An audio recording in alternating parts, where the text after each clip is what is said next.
Joining us is Chair of House Foreign Affairs, Brian Mast. Welcome, Mr. Chairman. Thank you for your service to our country. What do you think these negotiations are about, Chairman? And even if Iran were to reach some agreement with us, how would we ever be able to trust them? Let's start at the end of it. One, we can never trust them because that's something that has been totally eroded for the last 47 years. And so number two, what is it that they want? They don't have a choice but to be at the table because they're a country that has been on life support already economically. Then we degraded their missile systems, their proxy programs, their nuclear capabilities, their drone programs. We degraded all of that very, very heavily. And now with the economic pressure that President Trump is putting on them with the blockade, it's like putting a pillow over the face of somebody that's already on life support. They don't have a choice but to be at the table, but they're acting in reluctance. Their response shows you that. Why? Because their response was basically this: United States of America, give up everything that you're doing, and maybe we will go out there and water down some of our enriched uranium. That was essentially the response. All right, Chairman, I don't know that I know anyone in my life that knows the cost and consequences of war like Brian Mast. Here's the Energy Secretary, and then I'll bring it home on the other side. You're saying that President Trump would be open to suspending the federal gas tax?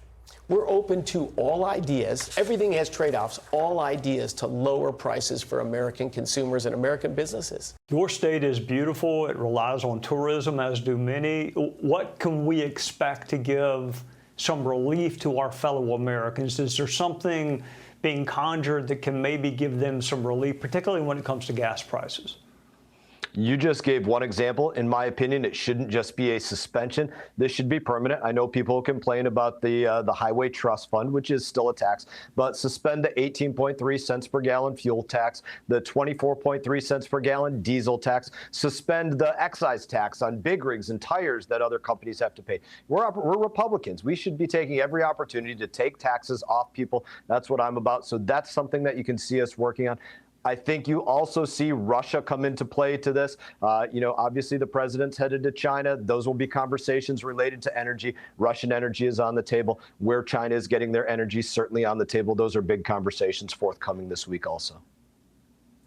All right, Chairman, you were pressing it. I was going to ask you about Russia. Vladimir Putin said the war in Ukraine may be winding down. He's another guy that you really can't rely on for the truth. But how do you see the war in Eastern Europe unfolding? So I see obviously a lot of attention diverted to everything going on in Iran, which benefits Vladimir Putin. Now, the situation that we see Putin in right now, they just had a Russian holiday in which Putin had to go to Zelensky and essentially say, can you please not attack us during this holiday? We can't stop. You know that you can reach in here and attack us. Can you please not do it? And then they produced basically one of the most lackluster parades and holidays that Russia could produce. So I think they actually come out of it. I assess that they come out of it wanting to show a level of strength, which is not good for this war. President Trump, bring him into this. He always goes the extra mile to try and bring diplomacy to the table.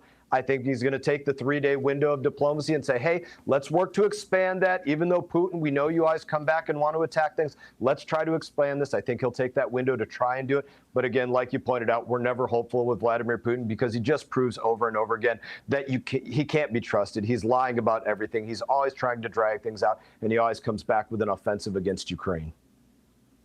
All right, before I let you go, the president's going to China. Let's assume Brian Mast is sitting with him. What would you say, hey, make sure we hit this? The parade of activities that China has been doing to lead the United States of America and China into the Cold War that we have going on between the two of us. Their espionage parade, what they're doing in our systems of education, what they're doing with balloons going over the United States of America, the way that they've supported Iran, other adversaries, worked in our backyard with Venezuela and Cuba in our backyard directly against the United States of America. The list goes on and on of the parade of things that they do to lead us into this Cold War. The president's always seeking cooperation first, so I think he's going to look for the places that we have cooperation, places that we can work together. But again, we have a partner that's proven they can't be trusted because they'll steal anything that they can from us, they'll copy it, then they'll sell it to the rest of the world at a cheaper price and try to destroy our markets. And that's the most significant kind of warfare that they continually wage against us. Chairman Brian Mast from the great state of Florida. Happy Mother's Day to the moms in your family and your life. And once again, thank you for your service to our country. Great to see you, Trey.